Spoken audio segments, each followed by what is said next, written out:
வணக்கம். இன்னைக்கு எப்படி நம்ம இட்லி பொடி செய்கிறேன்னு பார்க்கலாம். அதுக்கு ஒரு 25 கிராம் மிளகா, ஒரு ஒரு முழு கட்டி பூண்டு, 200 கிராம் கருப்பு உளுந்து, 200 கிராம் கடலைப்பருப்பு,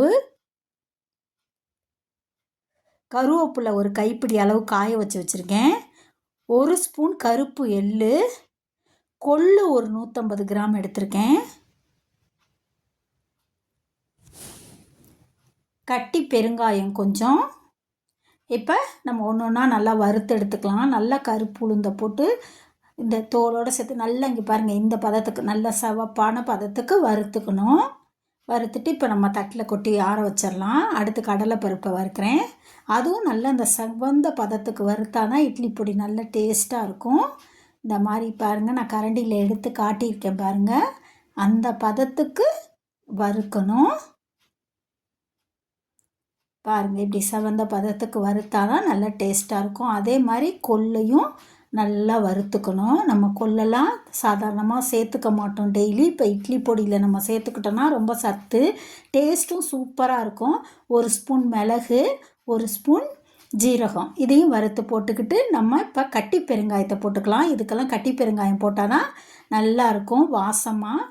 அடுத்து ஒரு ஒரு டேபிள் ஸ்பூன் எள்ளு, கருப்பு எள்ளு, அதுவும் நல்லா சடசடன்னு பொரிஞ்சோன்னா அதையும் சேர்த்துக்கலாம். அடுத்து கருவேப்பிலை 2 கைப்பிடி அளவு எடுத்து அலசிட்டு நான் லைட்டாக ஏற்கனவே வறுத்து வச்சுருக்கேன், அதை திரும்ப வறுக்கிறேன். இப்போ ஒரு பெரிய பூண்டை மேல் தோலை மட்டும் எடுத்துட்டு வறுத்து நல்லா அதையும் நல்லா வறுத்து தனியாக வச்சுக்கணும். அதை கடைசியாக போட்டு அரைச்சிக்கணும். இப்போ தட்டில் எடுத்து வச்சுக்கிறேன். உப்பையும் சேர்த்து நான் அரைச்சிருவேன். ஏன்னா அதில் இருக்க தண்ணி பதம் வந்து நாளைக்கு பொடி கெட்டுருன்னு சொல்லிட்டு, இட்லி பொடி கெட்டுருன்ட்டு நான் அதையும் வறுத்துட்டு சேர்த்துக்கிட்டோன்னா நல்லாயிருக்கும். இப்போ நான் மிளகாயை வறுத்துக்கிறேன் லாஸ்ட்டாக. ஏற்கனவே நான் வெயிலில் காய வச்சுருக்கேன். இப்போ லைட்டாக வறுத்துட்டு இப்போ எல்லாத்தையும் சேர்த்துட்டு ஆறுனதுக்கப்புறம் நம்ம மிக்சி ஜாரில் சேர்த்து அரைச்சிட்டு வந்துடலாம். இந்த மாதிரி இட்லி பொடி செஞ்சு சாப்பிட்டு பாருங்கள், செம்ம டேஸ்ட்டாக இருக்கும். நீங்கள் திரும்ப திரும்ப செய்வீங்க.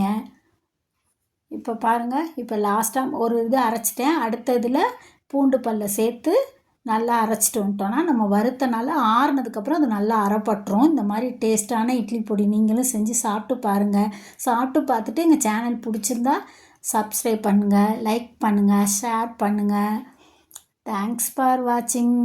சூப்பரான இட்லி பொடி தயார்.